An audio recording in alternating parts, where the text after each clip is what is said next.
누구나 실수할 수 있습니다. 실수할 수 있어요. 그러나 믿음은 성장해야 되죠. 어제보다 오늘이, 올해보다 내년이 믿음이 더 성장해야 됩니다. 믿음에 문제가 생기면 고쳐야 되죠. 고쳐야 됩니다. 자, 그렇다면은 어떻게 해야 우리 믿음이 더 성장할 수 있을까? 만약에 여러분 믿음에 문제가 생겼다면 어떻게 해야 믿음을 고칠 수 있을까요?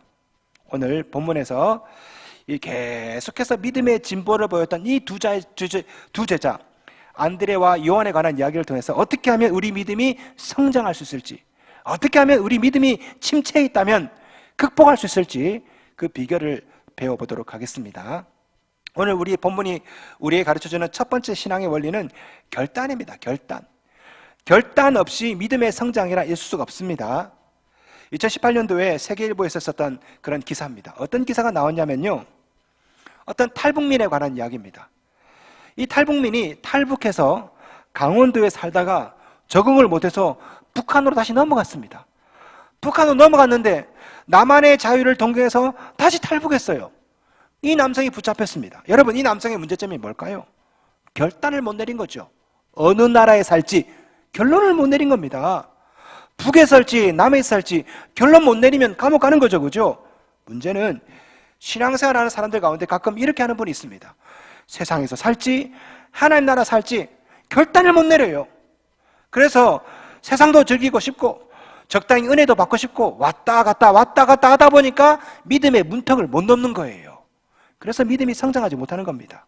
자, 오늘 본문에 나오는 안드레와 요한, 이 두 사람은요 위대한 결단을 내렸습니다.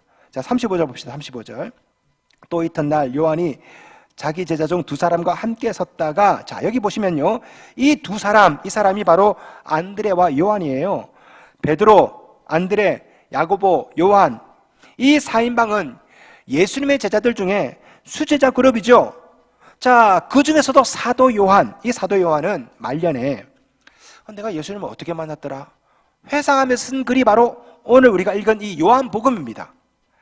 자, 그런데 이 안드레와 사도 요한은요 원래 세례 요한의 제자였습니다. 세례 요한의 제자. 1장 35절. 이튿날 요한이 자기 제자 중 두 사람과 함께 섰다가, 자, 원래는 세례 요한의 제자예요. 자, 그런데 이 세례 요한이 누구를 만납니까? 예수를 만나죠. 세례 요한이 이렇게 말합니다. 36절.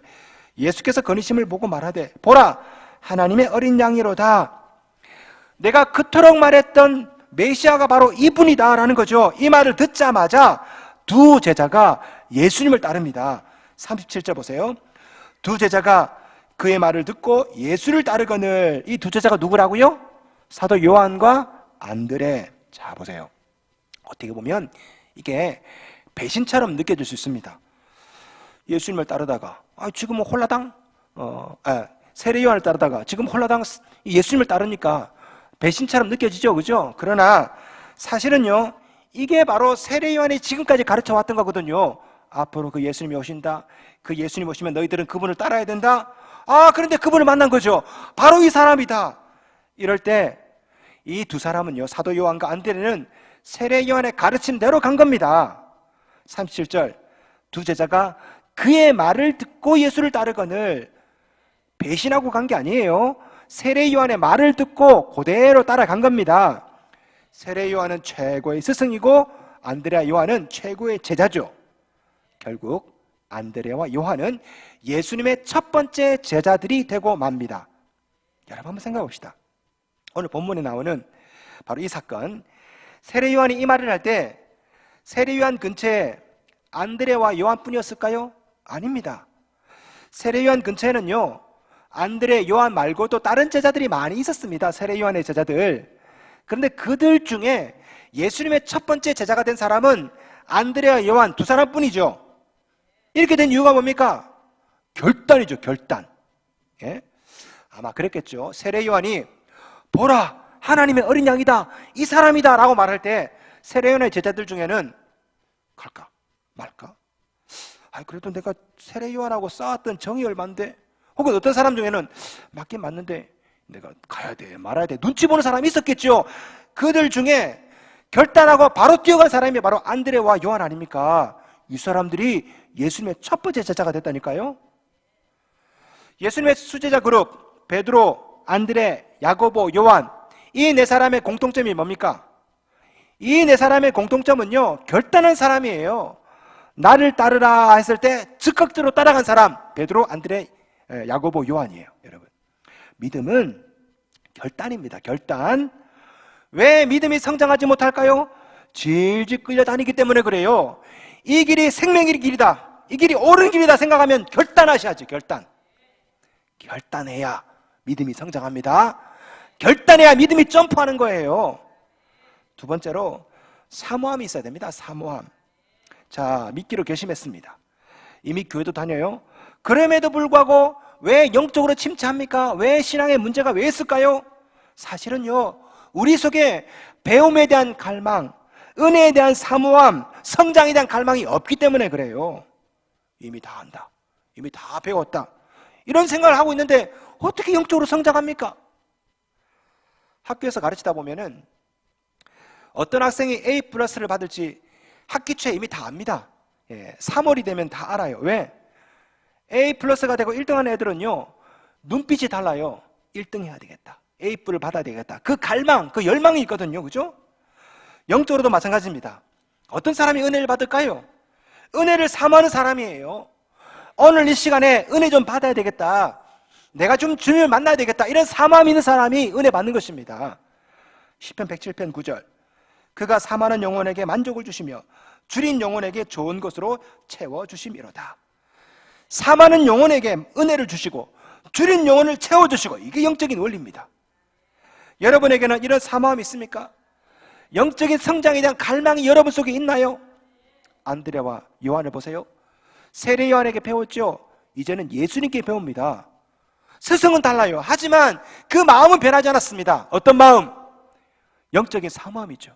성장에 대한 갈망, 더 알고 싶고 더 배우고 싶고. 그래서 세례 요한을 스승으로 모시다가 지금은 예수님을 스승으로 모시고, 우리 모두는 일평생 여러 스승을 모시고 삽니다. 하나님께서는 여러분께서 신앙 성장이 필요할 때마다 때에 맞게끔 목사를 보내주시죠. 그죠? 아마 여러분은 우리 교회 오기 전에 아마 믿음의 스승을 또 만났을 것입니다. 이전 교회에서 혹은 전전 교회에서. 그죠? 그러다 지금은 여러분 저에게 배우고 있죠. 아마 여러분 중에는 저 말고 다른 분에게 또 배울 분이 아마 있을지도 모르겠습니다. 그때마다 여러분이 가져야 될 마음의 자세가 뭐예요? 사모함이에요. 배움에 대한 사모함, 성장에 대한 갈망. 스승은 달라도 나는 배워야 되겠다, 알고 싶다, 배우고 싶다. 교육전도사가 설교한다 할지라도 무슨 말씀을 할까? 어떤 은혜를 받을까? 그 마음속에 있는 사모함이 있는 사람이 영적으로 쑥쑥 성장하는 거예요. 제가 최근 한 달 사이에 압구정동에 있는 소망교회에서 2번 설교했어요. 여전도회 모임에서 2번 설교했는데, 제가 설교 초청을 요청을 받았을 때 솔직히 마음속에 갈까 말까 안 가고 싶은 마음이 좀 많았습니다. 왜? 소망교회, 서울 소망교회 하면 얼마나 좋은 목사님들이 왔다 갔다 했을까? 그죠? 곽선희 목사님, 금세기 최고의 설교가라고 하는 그분이 목회하신 교회 아닙니까? 대전에서 올라온 목사가 뭐 설교해봤자 얼마나 은혜가 되겠습니까? 잘해봤자 본전이겠다 싶어서 제가 사실 썩 마음이 내키지 않았는데, 제가 2번 설교하고 깜짝 놀랐습니다. 이 소망교회 교인들이 얼마나 사모함이 심한지요. 말씀을 전하는데 정말 반짝반짝하고, 제 말씀을 혀에서 막 뽀박하더라고요. 얼마나 제가 은혜 받았는지, 이 말씀 듣는 태도라든지 사모함이라든지. 그냥 가만히 보니까요, 제가 집회를 많이 인도하지 않습니까? 여러 군데 교회 가서 또 설교도 하고요. 부흥하는 교회, 성장하는 교인들 공통점이 있습니다. 사모함이에요. 사모함. 사모하는 교회가 부흥하죠. 갈망하는 교인들이 성장합니다. 다 안다, 배울 필요 없다, 저거 들어봤다, 절대 성장 안 해요. 가끔 가다 보면은 과거에 은혜 받았던 목사님 한 사람, 거기서 신앙이 멈춰지는 분이 있습니다. 은혜 받은 목사, 내가 옛날에 조영기 목사님 그때 여의도에서 대저동에서 그때 개척교회 할 때 내가 거기 있었다고, 옛날에 사랑의 교회 옥하는 목사님 내가 그 밑에서 직접 제자훈련 받았다고, 그 목사님으로부터 믿음이 스탑. 그 다음에 모든 목사는 다 거기에 비교하는 거죠. 이런 사람 신앙성장 못합니다. 자기가 읽은 책 한 권, 자기가 알고 있는 알량한 지식 몇 개, 이것이 전부라고 생각하고 나머지 받아들이지 않는 사람 절대 신앙 성장을 못하는 거죠. 히딩크 감독이 했던 유명한 말 있죠. 히딩크 감독, I am still hungry. 헝그리 정신. 늘 배고프고 늘 목마르고, 이것이 그 팀을 4강까지 간 게 만든 거 아닙니까? 신앙생활도 마찬가지예요. 신앙생활도 끊임없이 갈망하고 끊임없이 사모해야 믿음이 성장하는 겁니다. 잘 보세요. 요한 안드레가 세례 요한에게만 머물렀다면, 야, 우리 세례 요한이 최고다, 이분보다 더한 분이 없다라고 했다면, 이분이 어떻게 이 사람들이 예수님의 첫 제자가 됩니까? 세례 요한으로 만족한 게 아니에요. 예수님께 가서 예수님께 배우고, 이 사모함, 이 열망이 그들로 하여금 베드로, 안드레, 야고보, 요한, 첫 번째 제자군, 첫 번째 예수님의 제자들이 되게 만든 거 아닙니까? 우리 주님께서 요한과 안드레를 보시고 이렇게 물어보세요. 38절. 예수께서 돌이켜 그 따르는 것을 보시고 물어 이르시되, 무엇을 구하느냐? 궁극적인 목표가 뭐냐? 무엇을 바라보고 이리로 왔느냐? 우리 예수께서 물어보시죠. 이 질문에 안드레와 요한이 이렇게 대답합니다. 이르되 랍비여 어디 계시오니까 하니, 사실 이 질문과 대답은 굉장히 엉뚱하죠. 우리 예수님께서 무엇을 구하느냐? What do you want? 물어봤어요. 그러니까 이 요한하고 안드레는 뭐라 대답합니까? 선생님 어디 계십니까? Where are you? 얼마나 말도 안 되는 대답입니까? 그죠? 그런데 여러분 잘 이 질문과 답을 생각해 보시면요, 안드레와 요한의 관심이 뭔지가 나옵니다. 안드레와 요한은요, 원래 처음부터 관심이 예수님이에요. 예수님. 우리 예수께서 왜 왔니? 무엇을 구하느냐? 주님, 내가 관심 있는 것은 당신입니다. 선생님 어디 계십니까? 안드레와 요한이 사모했던 것은 돈이 아니라 예수님이었습니다. 어디 가야 돈을 많이 버느냐, 이게 아니라 어디 가야 예수님이 계시느냐, 어디 가야 은혜가 있느냐. 그래서 이렇게 말한 거예요. 랍비여 어디 계시오니까. 어쩌면 우리 주님께서 여러분에게 이 질문하십니다. 교회 왜 왔냐? 왜 믿으러 왔냐? 여러분은 뭐라 대답하시겠습니까? 우리의 믿음이 왜 성장하지 않을까요? 우리가 구하는 것이, 우리의 관심이 예수님이 아니라 예수님 아니 다른 것이기 때문에 그런 거예요. 미국에 살면서 제가 진드기 때문에 고생한 적이 있어요. 진드기 아십니까? 진드기. 제 집에 살던 전 세입자가 아마 개나 고양이를 좀 키웠던 것 같아요. 집에. 미국에는 집에 카페트가 다 깔려 있습니다. 카페트가 층간 소음 때문에 카페트를 까는 게 법으로 되어 있습니다. 근데 이 개나 고양이 그 몸에 있던 진드기가 아마 카페트에 묻어 있던 것 같아요. 그래서 우리가 들어갔더니 카페트에 묻어 있던 진드기가 금방 태어난 우리 첫째 딸 우리 채연이 몸을 막 물은 겁니다. 온몸이 빨갛게 물었어요. 정말 고생했습니다. 이 진드기를 없애려고 약도 뿌리고 뭐 별의별 짓을 했는데 도저히 할 수가 없습니다. 3년 동안 진드기랑 싸우다가 결국 이사를 갔어요. 아, 진드기가 무섭더라고요. 제가 그때 인터넷으로 진드기를 찾아봤어요. 진드기란 놈이 어떤 놈인지 내가 알고 싶어가지고 이런 글이 있더라고요. 인터넷에 들어보세요. 이 진드기란 무언가를 붙잡을 수 있는 그들의 앞발은 기생하는 동물이나 식물에 올라타기 쉽게 한다. 그들은 숙주의 몸에서 안전한 장소를 재빨리 찾아내어 잇부분을 살 속에 넣고 빨아먹기 시작한다. 그리고 배가 부르면 숙주를 떠난다. 저는 이 부분을 딱 읽다가 우리를 봤어요. 내 자신을. 왜 그래요? 우리가 진드기 아닙니까? 어려우면 하나님께 매달려 빨아먹기 시작한다. 그리고 배가 부르면 하나님을 떠난다. 우리가 진드기 아닙니까? 언제 돌아옵니까? 집안에 우환이 생겨야, 교통사고 나고 사건 사고 생겨야 그 다음에 오지 않습니까? 우리가 진드기예요. 실컷 빨아먹다가 배가 부르면 떠나버리거든요. 왜 우리 믿음이 오르락 내리락 할까요? 우리의 사모함이, 우리의 갈망이 예수님 자체가 되지 못하고 예수님이 주실 기적이기 때문에 그렇습니다. 기적. 예? 그래서 기적이 생기면 나와서 간증하다가 기적이 사라지면 교회를 안 나오는 거예요. 왜 믿음이 오르락 내리락 합니까? 여러분의 사모함의 존재가 대상이 달라서 그래요. 안드레, 요한은요, 선생님 어디 계십니까? 이 사람들의 관심, 이 사람들의 갈망은 예수님이었죠. 그죠? 근데 우리는요, 예수님 말고 기적이 관심이에요. 기적이 관심. 그래서 믿음이 성장하지 않는 것입니다. 우리 주님이 질문하세요. 무엇을 구하느냐?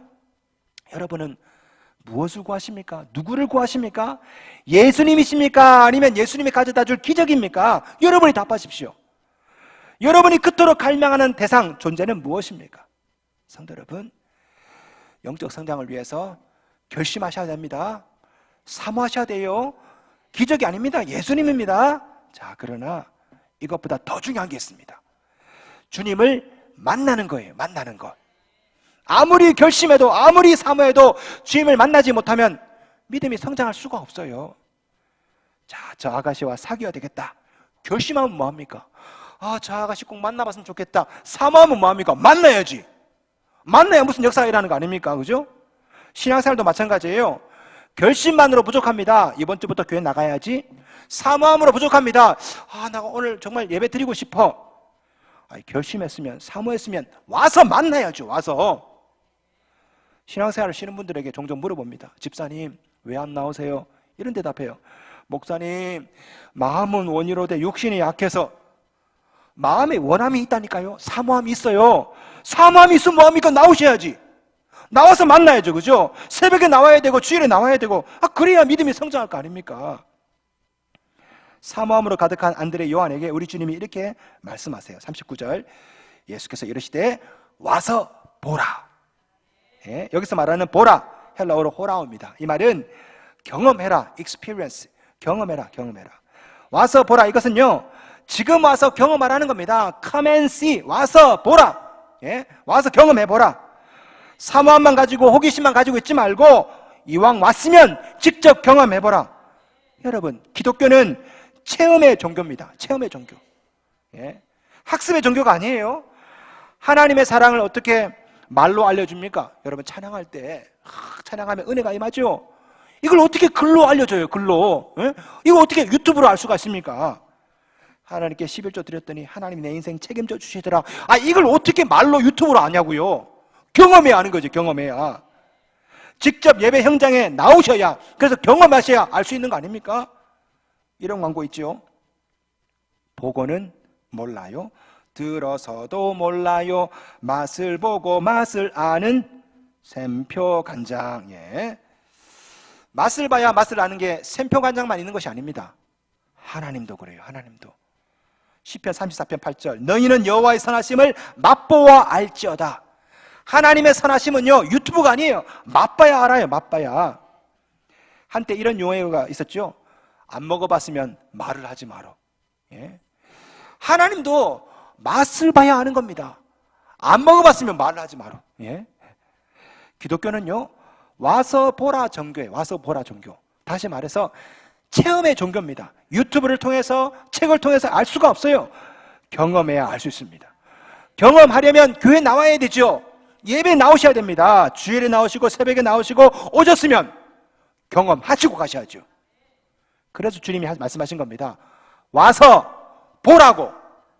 오기만 해서는 안 됩니다. 오셨으면 뭘 하셔야 돼요? 보라. experience. 경험하셔야 돼요. 경험하셔야 돼요. 요한복음에는요 와서 보라가 3번 나옵니다. 1장 39절 예수님이 말씀하셨죠. 예수께서 이르시되 와서 보라. 두 번째는 빌립이 말했습니다. 1장 46절 빌립이 이르되 와서 보라. 세 번째는 사마리아 여인이 했습니다. 요한복음 4장 29절 와서 보라. 기독교는 와서 보라 종교예요. 복음은 와서 맛보기 전에는 알 수가 없습니다. 하나님의 은혜, 하나님의 사랑, 이게 어떻게 유튜브로 됩니까? 믿음에 무슨 문제가 있습니까? 영적으로 무슨 문제가 있나요? 문제가 뭘까요? 오지 않아서 그래요. 오더라도 안 봐서 그래요. 맛보지 못해서 그래요. 주님은 여러분에게 말씀하십니다. 와서 보라. 여기서 와서, 이 오라는 헬라어 에르케스테는요 허락이에요. 허락. 명령인 동시에 허락입니다. 쉽게 말하면 와도 좋다. You may come. 와도 좋다. 오려면 지금 오라. 무슨 말입니까? 오려면 지금 오라. 그리고 지금 경험해라. 내일은 늦다. 지금, now. 지금 경험하셔야 됩니다. 여러분, 이곳에 오셨죠? 그렇다면 꾸벅북 졸다 그냥 가시면 안 돼요. 와서 보셔야 되고 맛보셔야 되고 경험하셔야 되죠. 안드레와 요한은요 이 초대에 응해서 당장 주님께로 갑니다. 1장 39절 예수께서 이르시되 와서 보라. 그러므로 그들이 갔습니다. 가기만 한 것이 아닙니다. 주님을 구체적으로 경험하죠. 39절, 계신 데를 보고 그날 함께 거하니 때가 10시쯤 되었더라. 함께 거하다, 헬라 원어는요, 시간을 보냈다 이 말이에요. 시간을 보냈다. 그때가 10시쯤이랍니다. 10시쯤. 10시가 언제일까? 오전 10시기도 하고요, 유대인 시간으로 따지면 오후 4시입니다. 10시인지 4시인지 몰라요. 아마 그 사이쯤 되겠죠. 중요한 것은요, 가장 중요한 황금 시간을 주님과 함께 시간을 보냈다. NIV 영어 성경에 보면요, spent the days라고 되어 있습니다. spent day, 그날을 spent 했다요, 사용했다고, 썼다고요. 여러분, 이래야 주님을 만납니다. 이래야 믿음이 성장해요. 시간을 하나님께 드려야 되죠, 그죠? 오셔야 되고 보셔야 되고. 그 결과가 뭘까요? 41절, 그가 먼저 자기 형제 시몬을 찾아 말하되 우리가 메시아를 만났다 하고. 여러분에게도 이런 체험이 있으시기를 원합니다. 할렐루야. 예. 이 안드레와 요한을 보세요. 결심했을 때, 아니면 사모했을 때, 그때 예수를 만났다, 메시아를 만났다, 이 고백 못했습니다. 언제 메시아를 만났다 이런 고백을 합니까? 와서 예수님과 하루 종일 같이 있다 보니까, 아, 이분이 메시아구나, 그제서야 비로소 눈이 확 뜨인 거 아닙니까? 여러분도 마찬가지예요. 성도 여러분, 믿음이 성장하려면 결심하셔야 됩니다. 사모하십시오. 네, 그리고 기어이 오셔서 주님을 만나고 가셔야 됩니다. 시간을 들이셔야 되죠, 그죠? 미루지 마세요. 내일은 늦습니다. 지금 만나셔야 됩니다. 예수께서 이르시되 와서 보라. 지금 이 자리에 주님이 계십니다. 할렐루야. 새벽에, 수요일에, 주일에 주님이 계세요. 그 자리에 와서 맛보시기 바랍니다. 오셨다면 꾸벅꾸벅 졸다 가지 마시고 기어이 예수를 만나고 가시길 주님의 이름으로 축원합니다.